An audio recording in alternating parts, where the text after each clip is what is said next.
All right, guys, I get asked this question a lot from YouTubers and locals, and it's why do you volunteer so much time in your community?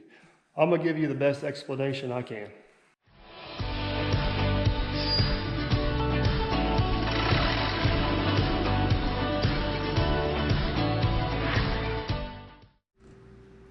All right, guys, this may end up being a lengthy video, and I hope I don't bore you to death, but I think to let you guys fully understand of why I do what I do today, we need to start back at where I came from and how I got to where I'm at today. So I grew up about 30 minutes from here in a small community of Troy, Indiana. Troy's, I don't know, 1,000, 1,200 people. Compared to Derby, it's about 500, so about half the size.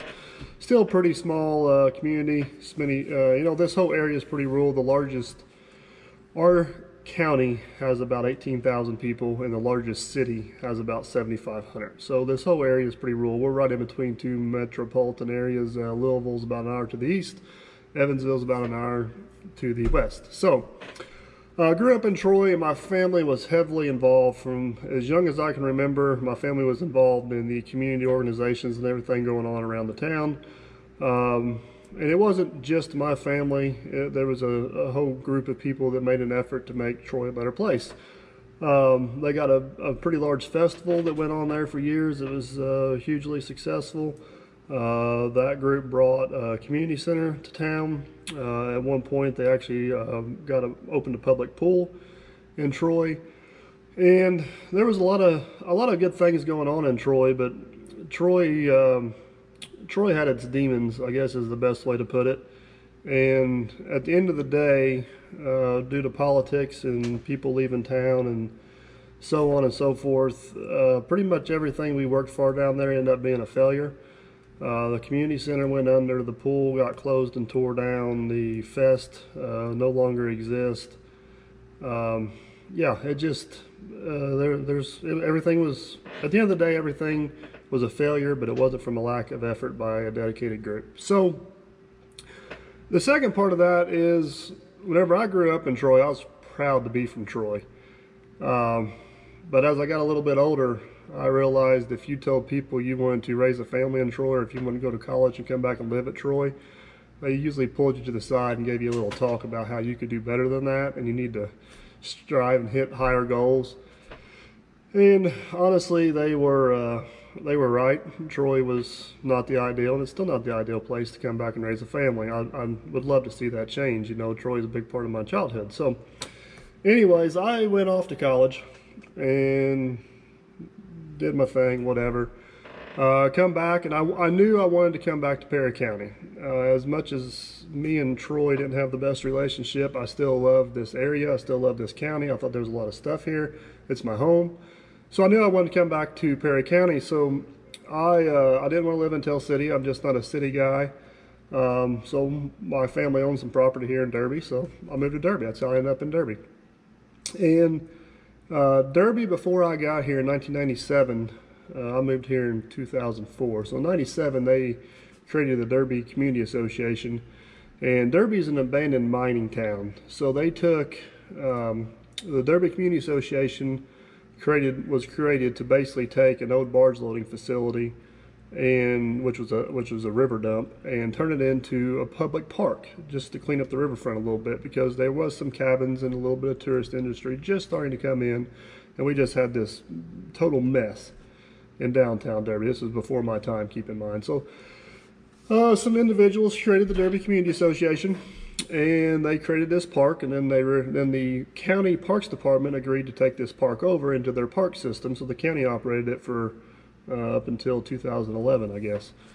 So I laid low in Derby for a while. I was pretty burnt out on all the community involvement, and still had a pretty bitter taste in my mouth from everything that went on in Troy. And I was happy doing my own thing, but a few of the individuals here in Derby approached me and another gentleman about, bringing the Derby Community Association back to life and maybe starting a festival or doing some other things for the community, improving the quality of life for the community. So I agreed to it and kind of got back involved. And then as I got back involved, I started having kids. And the main thing that probably drives me doing all this community stuff, especially doing this community stuff in Derby, is I remember everybody telling me that whenever I said I wanted to come back and live in Troy, that I got a talking to that it wasn't a good idea and I could do better than that.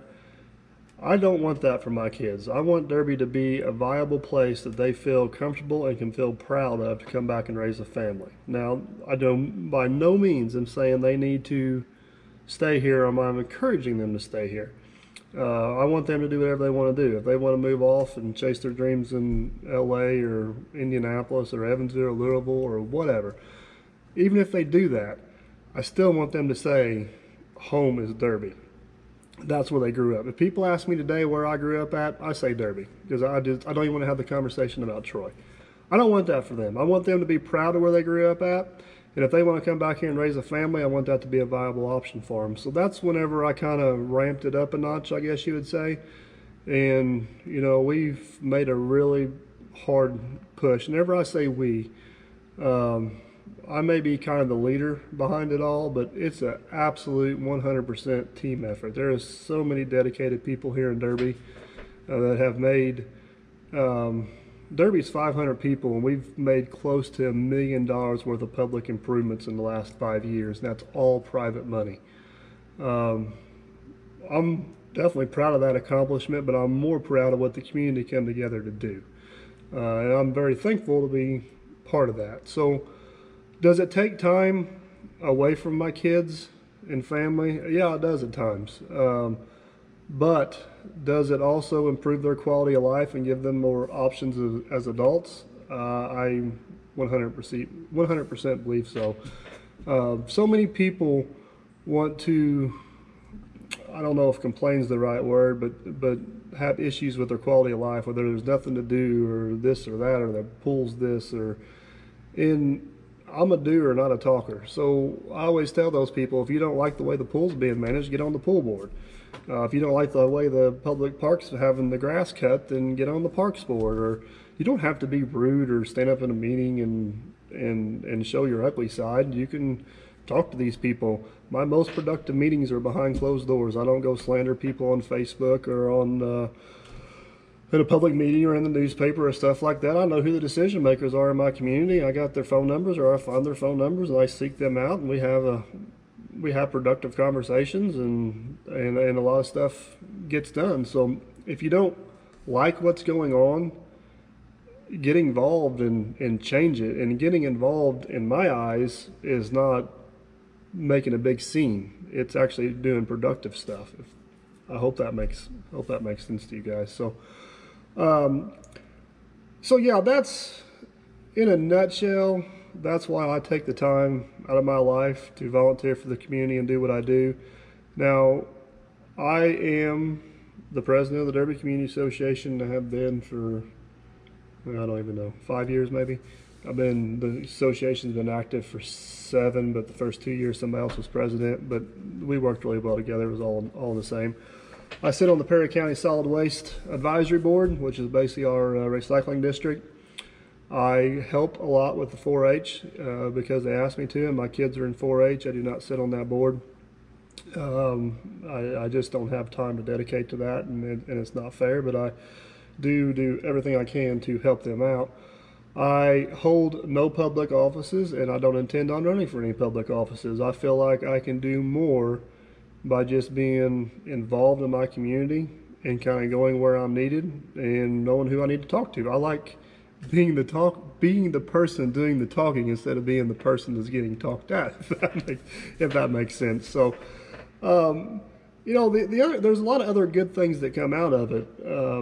Some of my best friends and some of my best connections I've had over the last 5 years have come out of community things. And there's a lot of pride to be taken whenever a group of people can come together and accomplish something, whenever there's nothing for them to gain individually, it's all for the betterment of the community. That to me is a huge sense of accomplishment, and I think that's something a lot of people strive for, is being part of a group, or being part of a group that gets something done. There is some business benefits to come from it. I mean, this weekend, whenever I did this is the weekend after I did the motocross at the county fair, and I had a lot of people ask me why I do what I do. And I've had people on YouTube ask me why I do what I do. So I thought I'd do this video. But I mean, I picked up 4 jobs up there, just not because I was at the county fair doing the jobs, but just because it was people I was up there working with. You know, the different farmers and different people wanted me to do stuff. So there is some monetary benefits from it, but that's not really the reason why I do it. But it is some good that comes out of it. So. You know, just words of advice I've learned over the years, whenever you're involved in community stuff like this, 9 times out of 10, you got to remember everybody's a volunteer and they're there on their own time and their own goodwill. So you can't be a tyrant. You can't force people to do stuff they don't want to do like you can if you were paying them. But you got to compromise. Whenever you got 5, 10, or 15 people sitting on your board or in your group trying to get this goal or whatever project you guys got accomplished, not everybody's going to have the same idea how it needs to be done, or how it needs to be funded, or how it needs to be managed, or start date, or who knows what. But at the end of the day, you all got to remember you're working towards the same goal, even though you may have different ideas of how to get there. So you got to compromise. And what I've kind of got everybody on board with in Derby is we don't always agree about how we want to go about doing stuff. But once we take a majority vote and we decide, then that's it. Everybody's on board with whatever that decision is, and we proceed and move forward. And that's how I personally think that's how that has been the key to our success, is we can disagree, we can have a heated debate, but once the majority has spoken, everybody's on the same side, and we're going on down the train tracks and getting stuff accomplished. And that's a big difference to what's of Derby versus Troy. There's a lot of differences, but that would be one of them. And I don't want anybody to think I'm belittling Troy. It's just things didn't work out there. So, but that's just kind of a brief explanation of why I do what I do and why I'm so involved. As the kids get older, I'm probably going to pull out of some stuff, but I'll always be involved with the community. I am involved in several other organizations, but on a very minimal level. All right, guys, so a few thoughts in closing here. One, I truly believe you get out of your community what you put into it. You can't expect great things out of your community if you don't expect great people to put things into your community. So that's just another reason why to get involved and try to make your quality of life better, the quality of life better for your kids, and the quality of life better for your neighbors. What's good for one is good for all. And for you guys that are involved, you've always got your naysayers. To give you an example, you know, we had the Derby fireworks down here and we had 2,500 to 3,000 people in town. I put a post on Facebook to try to help me find people to park cars.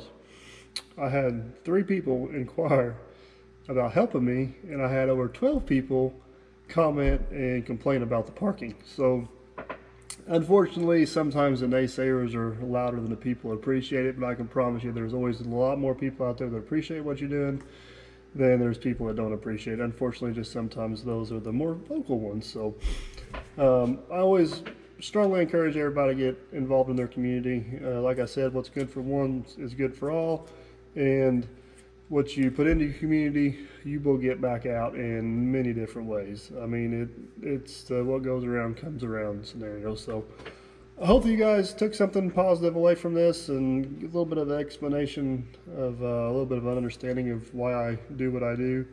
I got some other subjects I can elaborate on if you guys want me to sometime. Just let me know or comment down below if there's something you'd like for me to elaborate on. But I don't want to bore you guys to death too much, so we'll wrap this one up here. And as always, guys, I appreciate you watching. If you can take the time to like, subscribe, and comment, that would be great. And we shall catch you on the next one.